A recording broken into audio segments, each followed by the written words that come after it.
Good morning, everybody. My name is Elizabeth Nyawade. I'm from Medway NHS Foundation Trust, and I'm here to share with you our journey for our financial well-being initiative that we put into place right from December 2016, how that is going and the impact that has had. But before I continue, it will be remiss of me not to say happy birthday to the NHS, 70 years today. So you can't miss that the news or everywhere, and I'm really, really proud to be part of the NHS family, celebrating 70 years of the NHS today.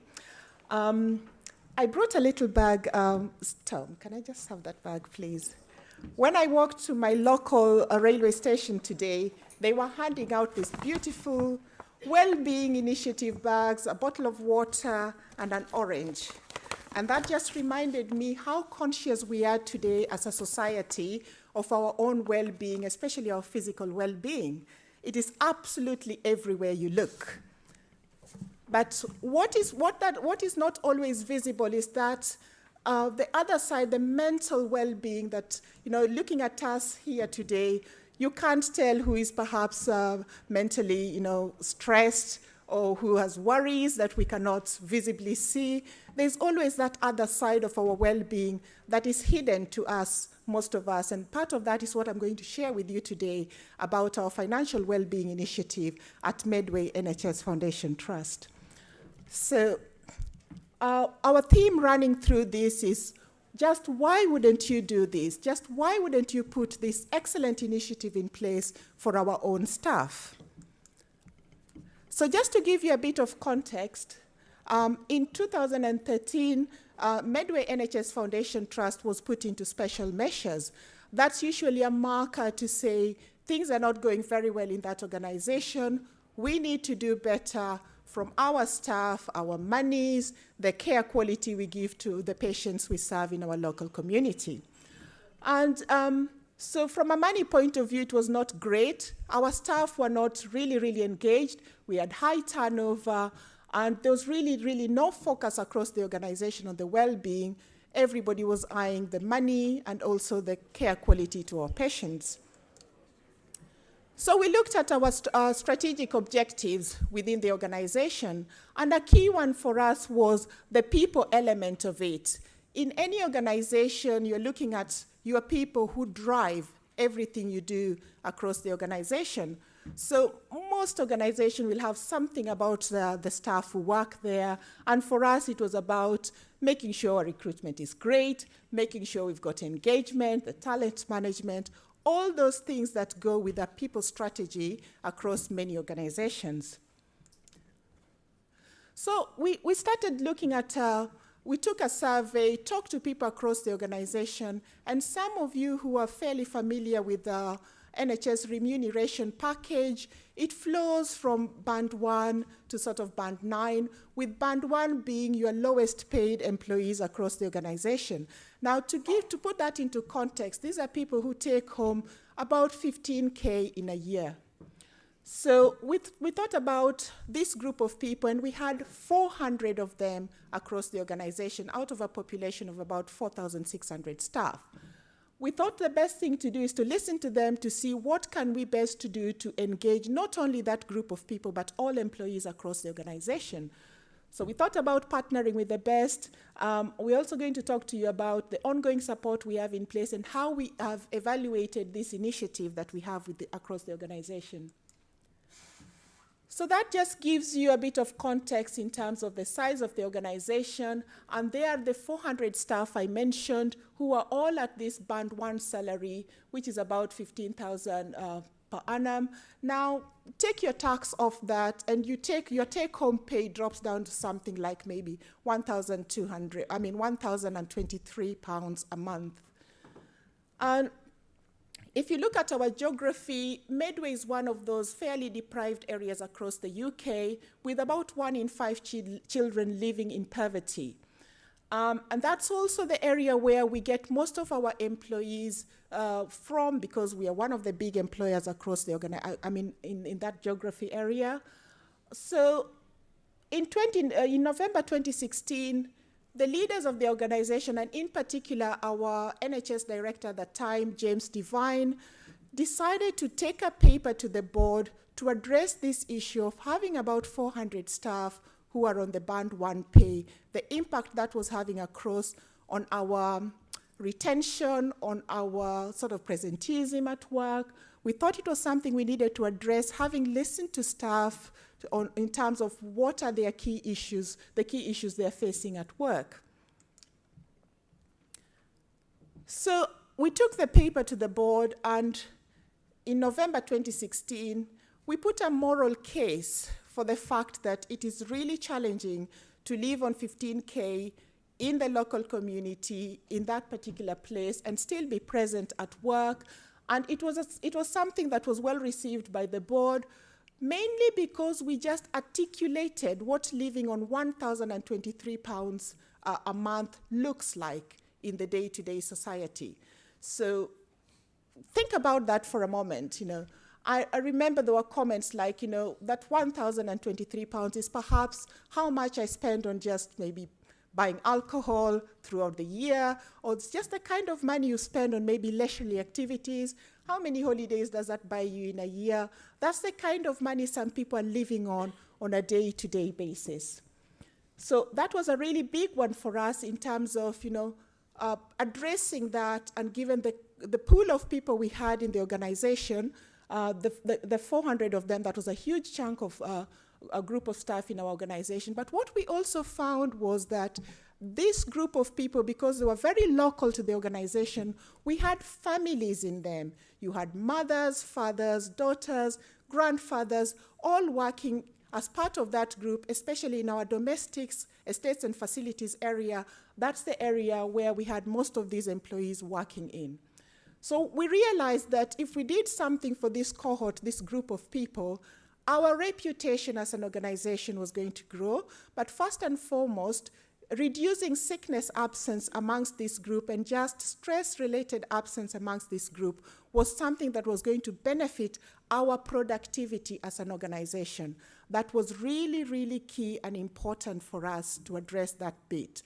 Now, what we had not perhaps envisaged was the impact of removing that Band 1 salary, that we abolished that 15,000K salary for these 400 people. We moved all of them to the Band 2 salary, which gave them an opportunity to earn 17,000K a year. And if you quantify that in terms of take-home salary, that was about an additional £700 these people had to play with across one financial year or one calendar year. And that made a huge, huge difference for those members of staff in our organization. It ended up being our recruitment strategy because they went home in their local areas and talked about how great an employer we were, how caring as an employer we were to make that difference to them. In fact, it was something that they had not expected. They thought there was a big catch about it. So most of them were going around, is this really true that you've suddenly just abolished this level of pay and given us increased money? What's going to happen next? What is the catch behind this? What are you now telling us now that will come to bite us later? Such was the level of disbelief amongst this group of people. We tracked this, and we also realized that not only were they promoting our recruitment strategy, they went out and talked to people around them to come and work in this organization. That helped our recruitment strategy. They were more engaged at work. Productivity went up. They were feeling good about the place. The morale across the place really, really went up, and that really adds to your productivity in a way that, we benefited much more than not having done that initiative.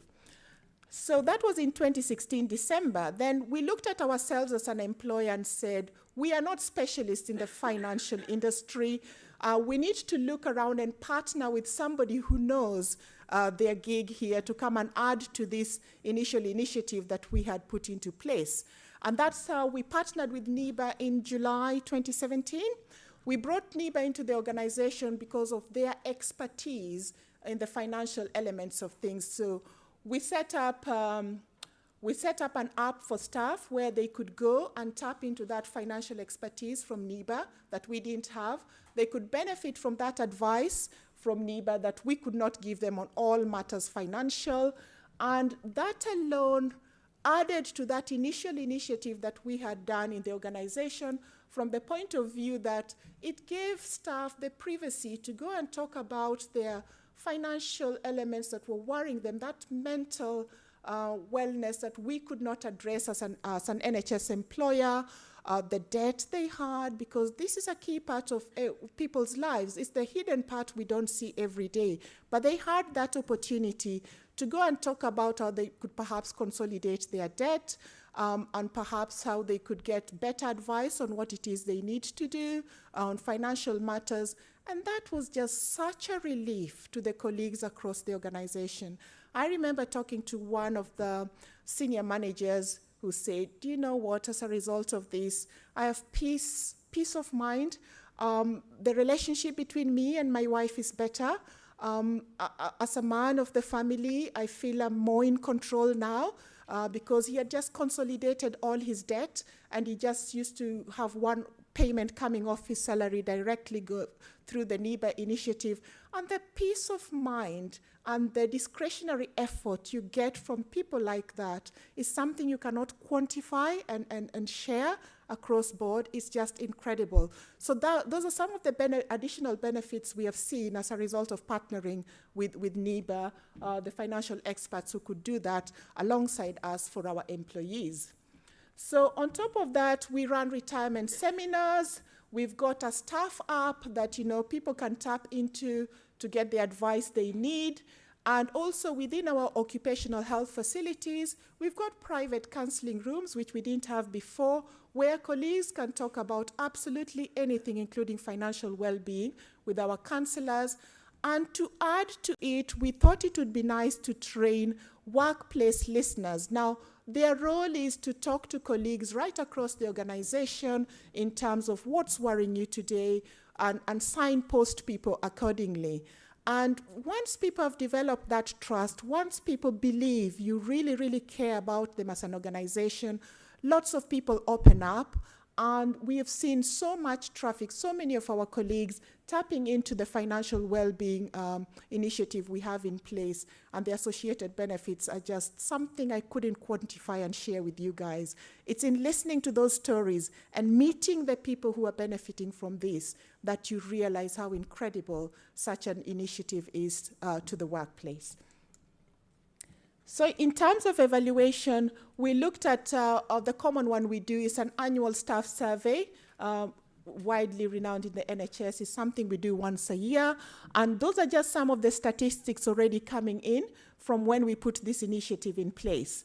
Now, a 3% increase in people saying, they believe the organization takes care of their well-being is incredible. Incredible from the point of view that the released discretionary effort you get from such colleagues is something that's just, it's priceless. It saves us money in tapping into temporary workforce because you have the people there. But above all is that reputation that builds our recruitment pipeline for people who are coming in to work in that organization. So those are some of the early statistics we have coming in and some of the quotes we have from people who've already benefited from this strategy.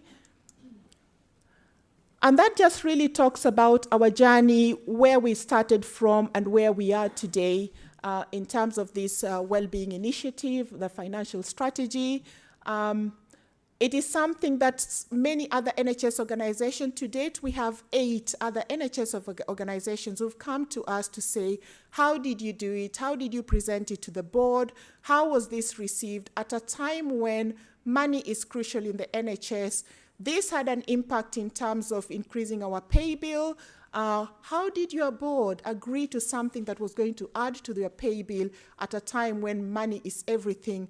But our key response to them is usually the fact that the board realized it is just morally wrong in this time and age to have a huge crowd of your people living off £1,023 a month. And, it's just something that did not sit well with our board. And despite the challenges, I'm really proud of the fact that they had the courage to take such a bold decision to improve the well-being of our staff at the place of work, because the returns to productivity and just the morale across the organization is something that we could not have bought or achieved without this initiative in place.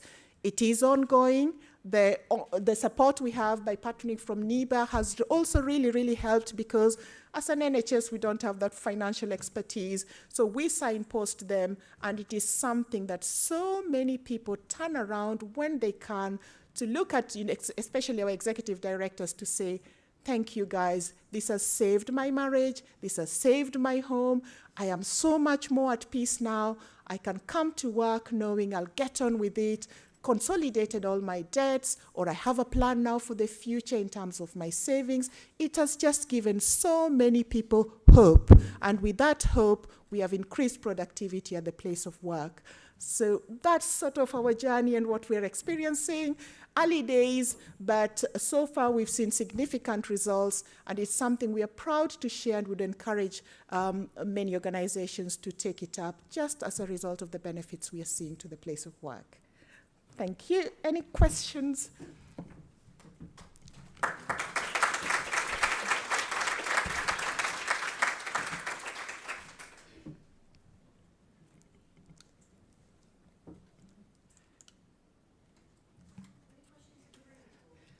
Yeah, there's one there.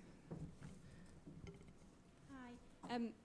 I'm interested in the workplace listeners. Yeah. Can you tell us a bit more about how you chose them and what training you gave them, please? Okay. So we put out, in terms of choosing them, we realized it is something that we need people to come forward to take. It was not something you could impose on people.